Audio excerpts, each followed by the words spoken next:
Lezione 1. Celebrare i piccoli successi. Buonasera, Anna. Come festeggi i piccoli successi? Buonasera, John. Io li celebro con gratitudine. E tu? Spesso mi premio con il mio dolce preferito. Mi fa sentire speciale. È un'ottima idea. Un piccolo piacere può essere motivante. Esatto. Mi ricorda che ogni passo conta, non importa quanto piccolo. Sono d'accordo. Le piccole vittorie creano lo slancio necessario per raggiungere obiettivi più grandi. Come riconoscete i vostri successi? Tengo un diario. Scrivere di loro li fa sembrare reali. Sembra un'attività appagante. Rileggi spesso i tuoi articoli? Sì, mi piace riflettere sui miei progressi. Mi ispira ad andare avanti. Mi piace condividere i miei successi con gli amici. Il loro sostegno è incoraggiante. È un approccio intelligente. Condividere può amplificare la gioia. Avete mai organizzato una piccola festa per celebrare un traguardo raggiunto? Sì, l'ho fatto. Ho organizzato una cena con amici intimi. Abbiamo festeggiato insieme. È meraviglioso. Festeggiare in compagnia può rendere l'esperienza ancora più speciale. Certamente. Le risate e la gioia sono contagiose in eventi del genere. Che tipo di attività includete nei vostri festeggiamenti? Di solito preparo un gioco divertente o un brindisi. Aggiunge un po' di brio. Sembra fantastico. I giochi possono creare ricordi indelebili. Sono d'accordo. Rende l'evento più coinvolgente per tutti i partecipanti. In che modo il background culturale influenza gli stili di celebrazione? Le tradizioni delle diverse culture variano notevolmente. Ogni celebrazione ha un significato unico. Questo è un punto cruciale. Apprezzo molto l'opportunità di conoscere usanze diverse. Celebrare i piccoli successi può unire le persone, a prescindere dalla cultura. Sì. Condividere i successi personali favorisce la connessione e la comprensione. In quali altri modi le persone festeggiano? Alcune persone preferiscono la riflessione silenziosa alle manifestazioni pubbliche. È vero, ognuno ha il suo metodo preferito per festeggiare. Ritenete necessario celebrare ogni traguardo raggiunto? Credo sia fondamentale riconoscere i progressi, per quanto minimi. Ciò favorisce una mentalità positiva. Motiva a impegnarsi ulteriormente. In che modo le celebrazioni hanno influenzato la tua visione del successo? Le celebrazioni mi ricordano che il successo è un viaggio, non solo una destinazione. Adoro questa prospettiva. Coltiva la pazienza e la perseveranza. Vi è mai capitato di sentirvi indegni di festeggiare un traguardo raggiunto? A volte, mi sento proprio così. Poi mi ricordo che ogni progresso è legittimo. Questa è una constatazione importante. Ogni passo merita di essere riconosciuto. Come si possono superare i sentimenti di inadeguatezza riguardo alle celebrazioni? Si può praticare l'autocompassione. Riconoscere il proprio valore è fondamentale. Sì, può essere impegnativo, ma alla fine è gratificante.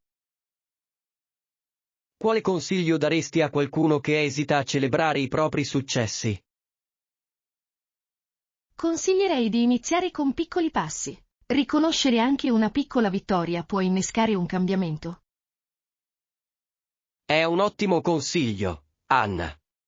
I piccoli passi portano a grandi traguardi. In che modo le persone possono rendere le proprie celebrazioni più significative? Personalizzare la celebrazione può accrescerne il significato. I tocchi personali rendono l'evento memorabile. Certamente.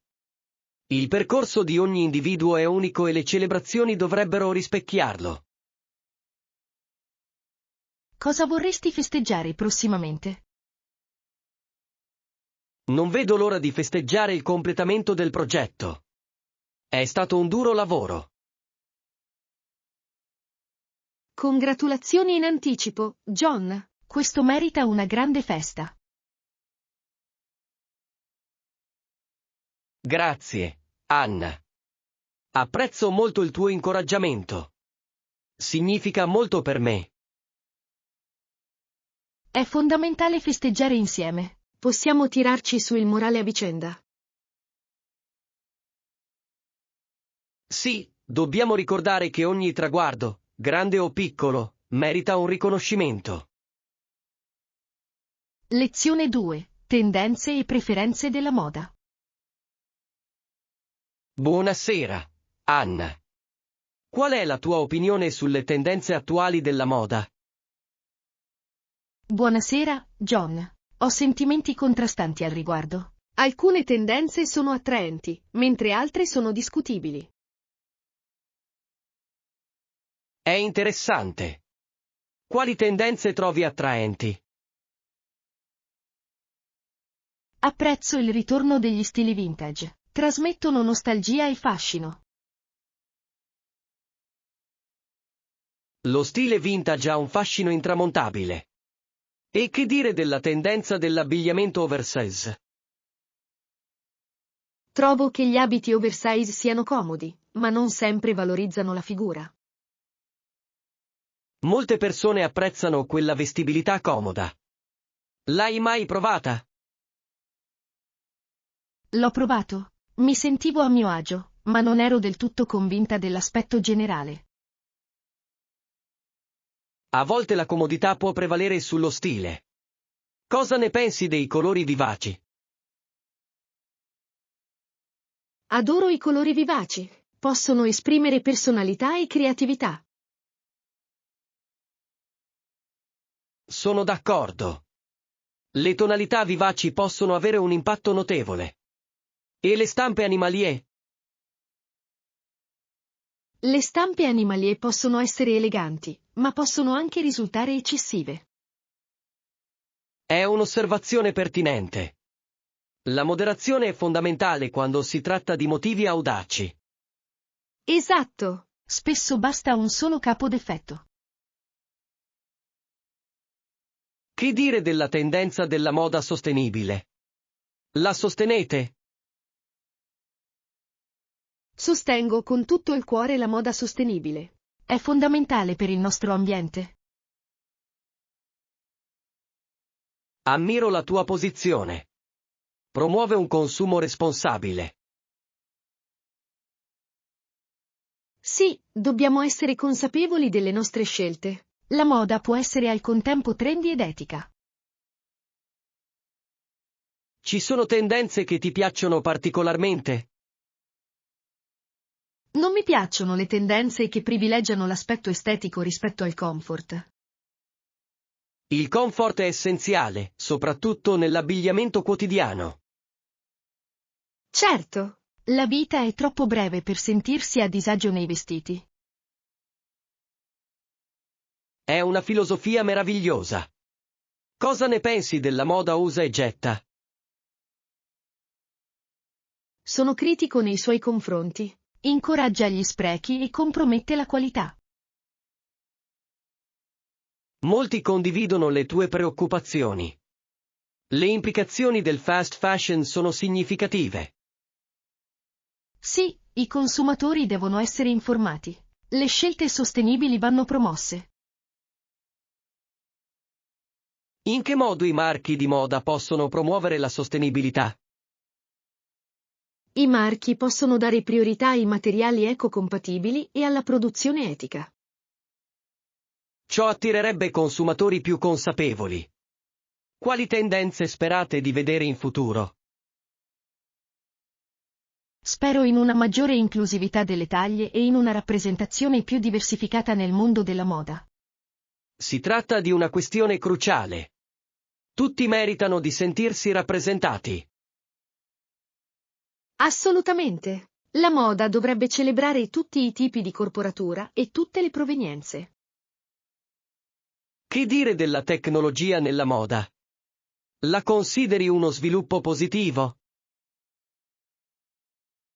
La tecnologia può migliorare la moda, ma non dovrebbe oscurare la creatività. Ben detto. L'innovazione ha il suo posto, ma anche la tradizione conta. La moda prospera grazie alla fusione tra vecchio e nuovo, non è vero? Sì, crea una narrazione unica. Quali consigli di moda condivideresti? Consiglierei di indossare ciò che ti fa sentire sicura di te. La fiducia in se stessi è davvero l'accessorio migliore. Trasforma davvero qualsiasi outfit. Qual è il tuo stile preferito? Preferisco gli stili classici. Sono versatili e non passano mai di moda. È un'ottima idea. I capi senza tempo si prestano a molti abbinamenti.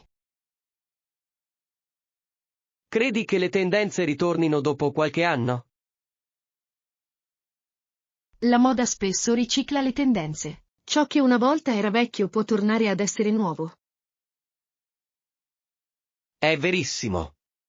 Crea un senso di continuità nella moda. Sì, e aiuta le persone a esprimere il proprio stile unico nel tempo. La moda sarà sempre una forma d'arte in continua evoluzione, non è vero? Certo, John, ogni individuo aggiunge il proprio tocco alla tela. Grazie per questa conversazione illuminante, Anna. Non vedo l'ora di discutere di altre tendenze in futuro. Lezione 3. Il dilemma dell'agenda. Buongiorno, Anna. Spero che tu stia bene oggi. Buongiorno, John. Sto benissimo, grazie. E tu? Sto benissimo, davvero. Ultimamente ho pensato molto alle agende. È interessante. Intendi agende digitali o cartacee? Mi riferisco a entrambi. Ogni tipo ha i suoi vantaggi e svantaggi specifici. È vero, preferisco usare un'agenda cartacea. La trovo più personale. Capisco il tuo punto di vista. Scrivere le cose può aiutare a memorizzarle. Esatto, c'è qualcosa di appagante nello scrivere con carta e penna. Riconosco anche il valore delle agende digitali. Offrono praticità e accessibilità. Vero, è possibile accedere a un'agenda digitale ovunque si disponga di un dispositivo. Inoltre, le agende digitali spesso includono funzioni di promemoria. Questo è un vantaggio non indifferente. Mi farebbe sicuramente comodo ricevere promemoria più spesso. Trovi difficile organizzarti con un'agenda cartacea? A volte sì, a volte mi dimentico di controllarlo regolarmente. Posso capirlo. Le agende digitali possono inviare notifiche per incentivarne l'utilizzo. Quella caratteristica è allettante. Tuttavia, preferisco l'esperienza tattile della scrittura. Entrambi gli approcci hanno i loro meriti. In definitiva, dipende dalle preferenze personali. Hai mai provato a usarli entrambi contemporaneamente? Io non ci sono riuscito, ma ho sentito di altre persone che riescono a conciliare entrambe le cose con successo. Sembra intrigante. Come si potrebbe fare? Un'opzione è quella di utilizzare un'agenda cartacea per le attività dettagliate e un'agenda digitale per i promemoria. Questo metodo potrebbe offrire il meglio di entrambi i mondi. Esattamente. Consente flessibilità e accuratezza. Pensi che le agende cartacee stiano diventando obsolete? Credo che siano ancora attuali. Molte persone apprezzano l'atmosfera tradizionale. Sono d'accordo. Alcuni compiti richiedono un tocco personale che solo un'agenda cartacea può fornire. È affascinante osservare come questi strumenti si evolvano di pari passo con la tecnologia. In effetti, la combinazione di entrambi i metodi potrebbe risultare attraente per un pubblico più ampio. Hai notato qualche tendenza nel design delle agende ultimamente? Sì, certo. Molte persone ormai personalizzano le proprie agende con adesivi e colori. La personalizzazione aggiunge un aspetto creativo all'organizzazione. Sì, lo fa, rendendolo più piacevole per gli utenti. Forse una comunità online potrebbe migliorare ulteriormente l'esperienza. È un'idea interessante. Uno spazio condiviso per idee e ispirazione potrebbe essere vantaggioso. Piattaforme come forum o gruppi sui social media potrebbero facilitare tale connessione. Mi piacerebbe molto partecipare a una comunità di pianificatori con interessi simili. Potrebbe favorire un senso di collaborazione e di ambizione condivisa.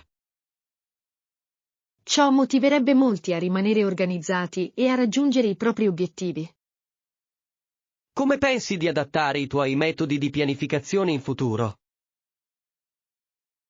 Potrei sperimentare con un'agenda digitale, pur continuando a usare quella cartacea. Un ottimo approccio. Potresti trovare l'equilibrio ideale attraverso la sperimentazione. Non vedo l'ora di scoprire cosa funziona meglio per me. A quanto pare, la nostra discussione ha fornito spunti preziosi in materia di pianificazione. Sono d'accordo, John. Grazie per la piacevole conversazione. Grazie, Anna. Continuiamo ad esplorare le abitudini produttive anche in futuro. Lezione 4. Avventure del fine settimana senza costi. Buonasera, Anna. Come hai trascorso il fine settimana? Buonasera, John. Ho trascorso una splendida giornata al parco qui vicino. E tu?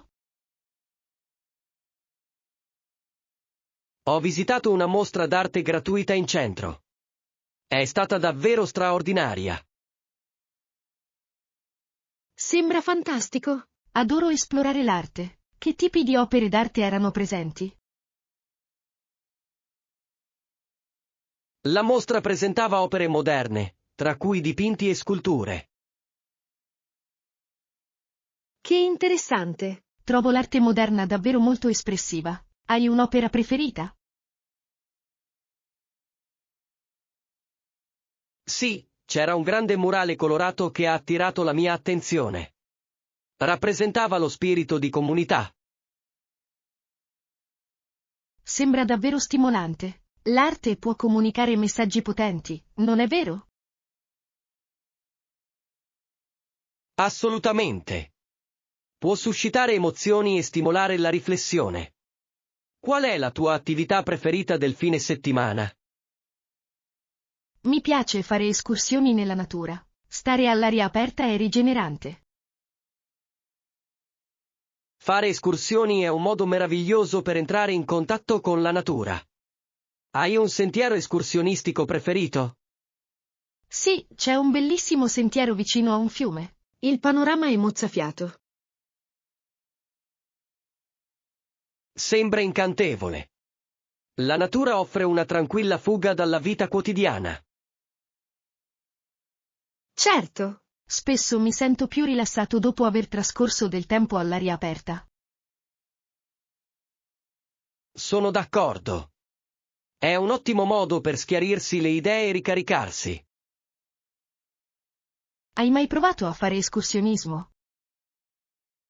Sì, la scorsa estate ho fatto un'escursione. È stata un'esperienza indimenticabile. Cosa ti è piaciuto di più? La vista mozzafiato dalla cima valeva ogni singolo passo. La natura ha il potere di affascinarci. Cosa ne pensi delle escursioni di gruppo? Le escursioni di gruppo possono essere molto piacevoli. Offrono anche opportunità di socializzazione. Credo che promuovano il lavoro di squadra. Gli amici possono incoraggiarsi a vicenda. Sì, e crea ricordi indelebili. Hai mai fatto un'escursione con gli amici? Di solito ci vado con la mia famiglia. È un'esperienza che rafforza i legami familiari. Le avventure in famiglia sono speciali. Rafforzano i legami. Sono d'accordo. Le attività all'aria aperta spesso creano i ricordi più belli. Dove pensi di fare la prossima escursione? Sto valutando un sentiero che porta a una cascata. Sarà una vera avventura. Sembra magnifico. Le cascate aggiungono un tocco di magia alle escursioni. Sì, ho intenzione di portare con me la macchina fotografica. Immortalare la bellezza è importante. La fotografia arricchisce l'esperienza. Ci permette di condividere i ricordi. Esattamente. Hai mai condiviso online le tue esperienze di escursionismo? Ho pubblicato delle foto sui social media. Questo ispira anche altri a esplorare. È un approccio meraviglioso. La condivisione incoraggia le persone ad apprezzare la natura. Credo che favorisca un senso di comunità tra gli appassionati di attività all'aria aperta. Certamente. Molte persone possono scoprire sentieri di cui ignoravano l'esistenza. Pensi che più persone dovrebbero dedicarsi ad attività all'aria aperta?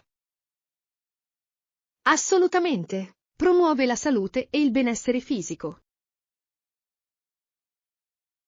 Inoltre, offre una via di fuga dalla tecnologia. La natura è una grande maestra. Ben detto, John. La natura ci ricorda di rallentare e apprezzare la vita. Certo.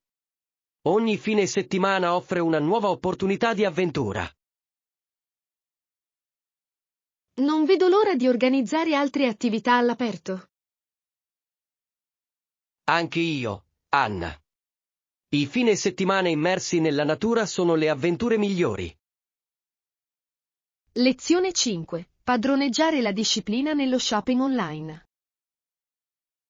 Buon pomeriggio, Anna. Come gestisci le tue spese?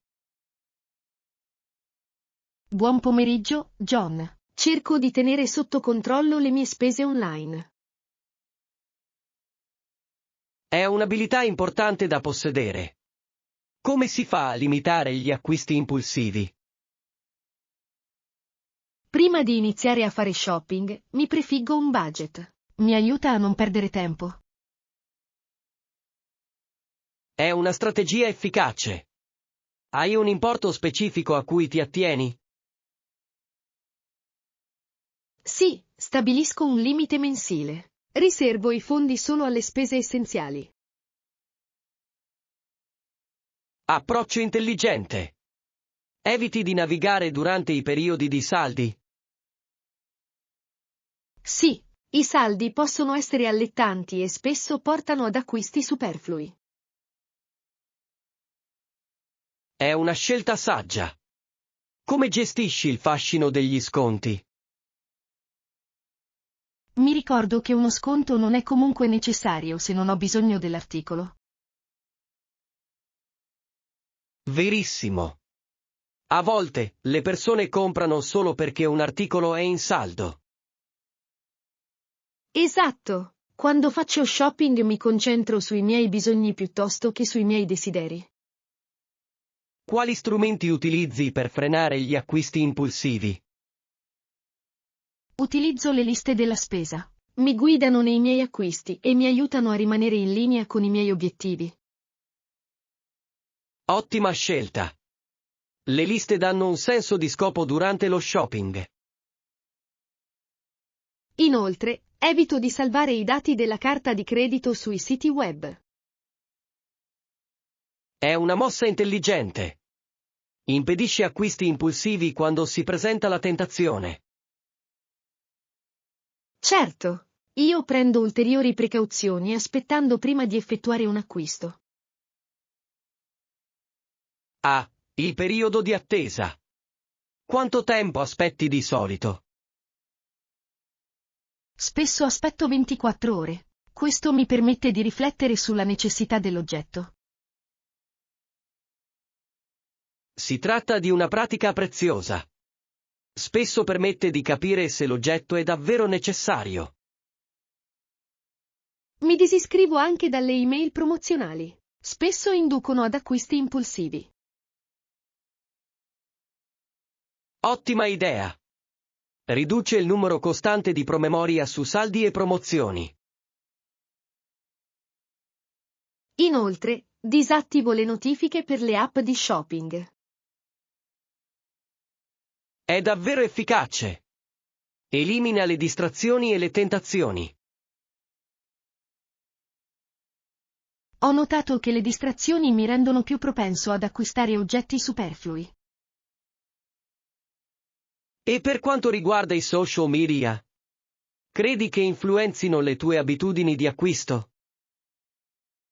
Assolutamente. Cerco di limitare la mia esposizione alle piattaforme ricche di pubblicità. È certamente saggio essere consapevoli delle tattiche pubblicitarie. Come gestisci la pressione dei pari? Mi ricordo che la situazione finanziaria di ognuno è diversa. Rimango concentrato sui miei obiettivi. Questa è una prospettiva concreta. Può essere difficile rimanere indifferenti alle azioni altrui. Sì, è fondamentale dare priorità al mio benessere finanziario. Hai mai pensato di condividere le tue esperienze con gli amici? Io l'ho fatto. Discuterne potrebbe aiutare anche altri a rendersi conto delle proprie abitudini di spesa. Ciò potrebbe favorire un ambiente di supporto. Insieme, le persone potrebbero risparmiare di più. Credo di sì. Incoraggiarsi a vicenda può generare cambiamenti positivi. Quale ultimo consiglio daresti a chi ha difficoltà a controllare gli acquisti impulsivi? Consiglierei di iniziare con limiti bassi e di aumentarli gradualmente. È un ottimo consiglio, Anna. Piccoli cambiamenti possono portare a risultati significativi. Spero che queste strategie si rivelino utili a molti. Sono certa che lo faranno. Grazie per la conversazione illuminante, Anna. Grazie, John. È stato un piacere discutere di questo argomento con te. È stato un piacere. Continuiamo a condividere le nostre idee anche in futuro. Lezione 6. Podcast per nuovi ascoltatori. Buon pomeriggio, Anna. Hai ascoltato qualche podcast interessante ultimamente? Buon pomeriggio, John. Sì, ne ho già esplorati alcuni. Hai qualche consiglio per i principianti? Assolutamente. Penso che Serial sia un ottimo punto di partenza. È avvincente e ben realizzato. Ne ho sentito parlare. Racconta una storia avvincente in diversi episodi, giusto? Sì, certo. Ogni stagione esplora un diverso caso di cronaca nera. Ti tiene incollato allo schermo.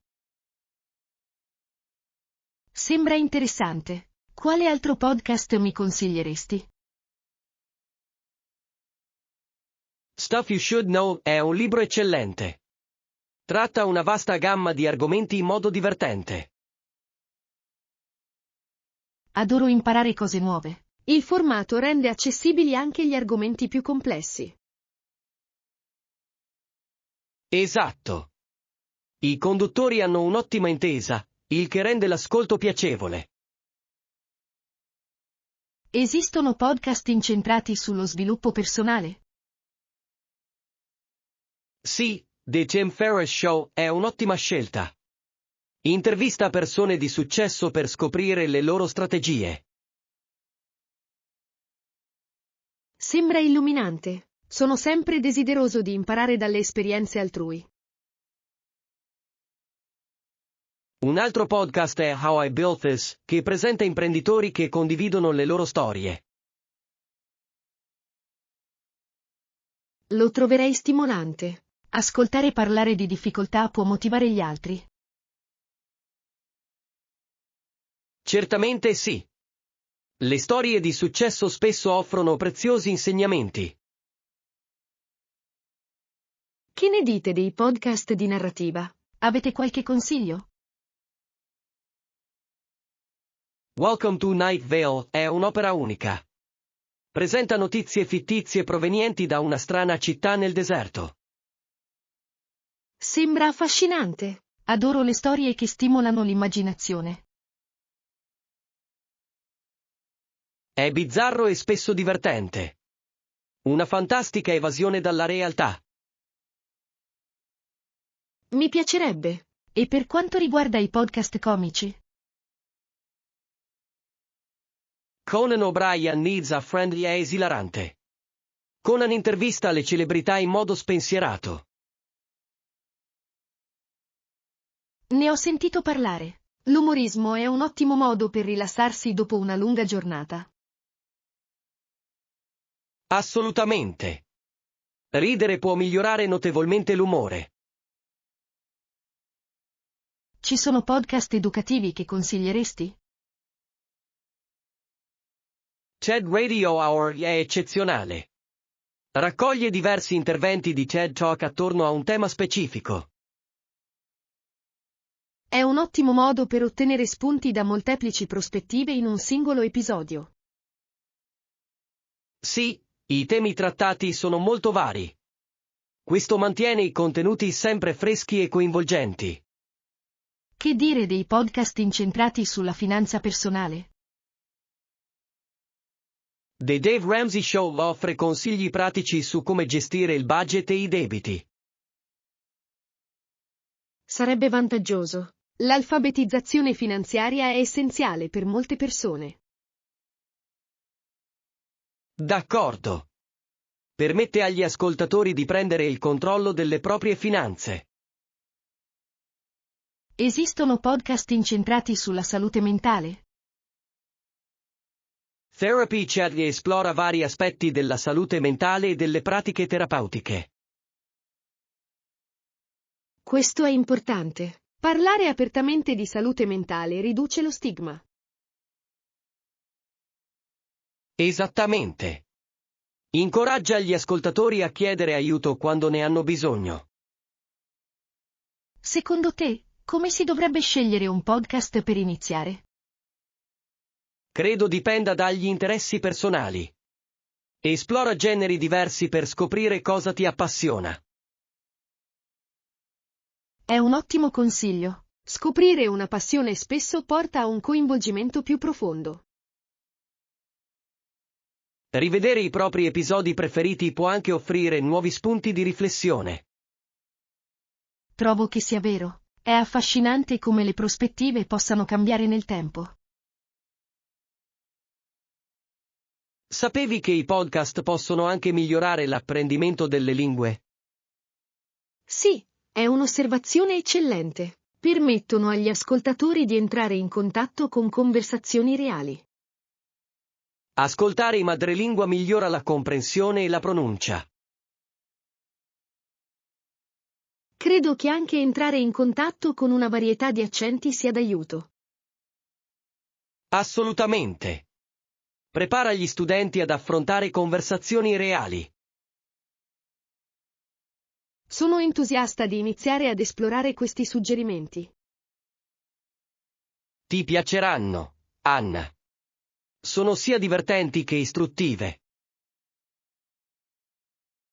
Grazie per aver condiviso le tue riflessioni, John. Apprezzo i tuoi consigli. Grazie, Anna. Spero che l'ascolto di questi podcast ti sia di piacere.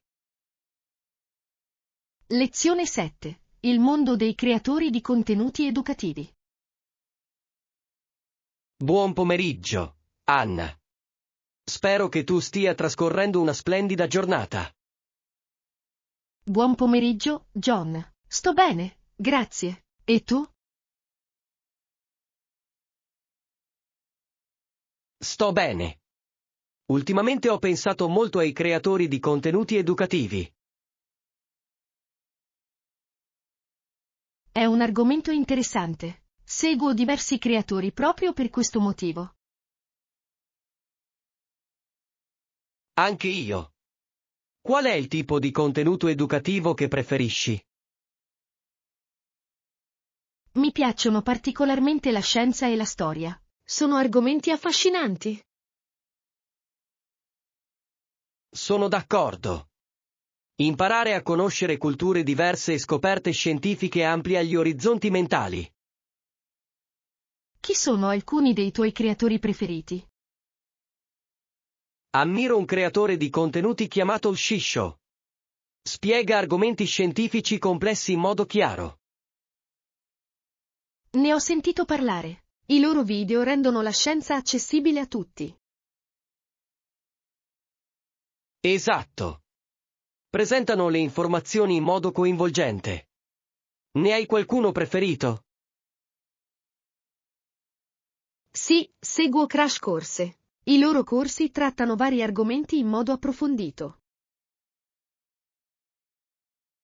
Svolgono un lavoro eccellente con gli ausili visivi. Ciò facilita la comprensione. Trovo il loro stile molto dinamico e divertente. Rende l'apprendimento piacevole. Quanto spesso guardi i loro video? Cerco di guardare almeno un video a settimana. Mi aiuta a rimanere informato. È un ottimo modo per strutturare l'apprendimento. La coerenza è fondamentale. Sì, lo è. Apprezzo anche il fatto che spesso forniscano risorse aggiuntive. Questo è un vantaggio. I materiali supplementari possono approfondire la comprensione dell'argomento. Hai mai partecipato a discussioni online sui loro contenuti? Sì. Interagire con gli altri migliora l'esperienza di apprendimento.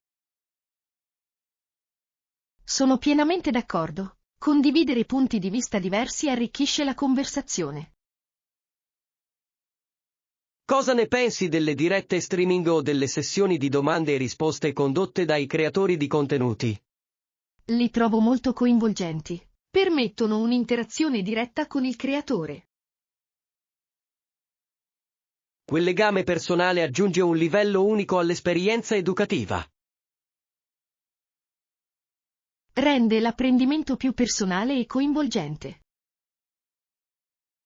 Pensi che i creatori di contenuti educativi stiano cambiando il modo in cui le persone percepiscono l'apprendimento?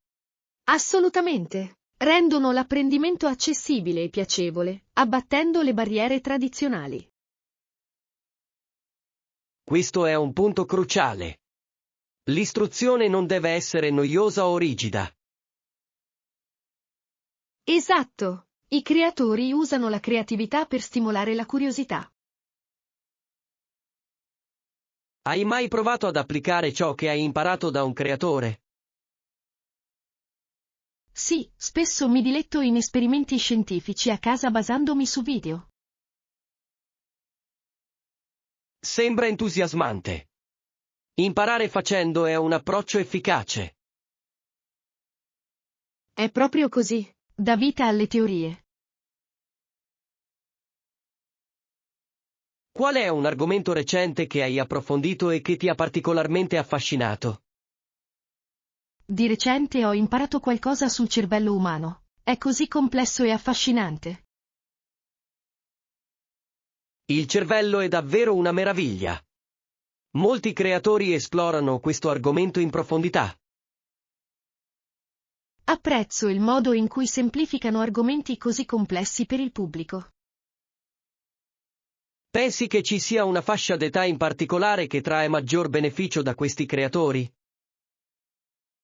Credo che persone di tutte le età possano trarne beneficio, ma il pubblico più giovane ne è particolarmente coinvolto.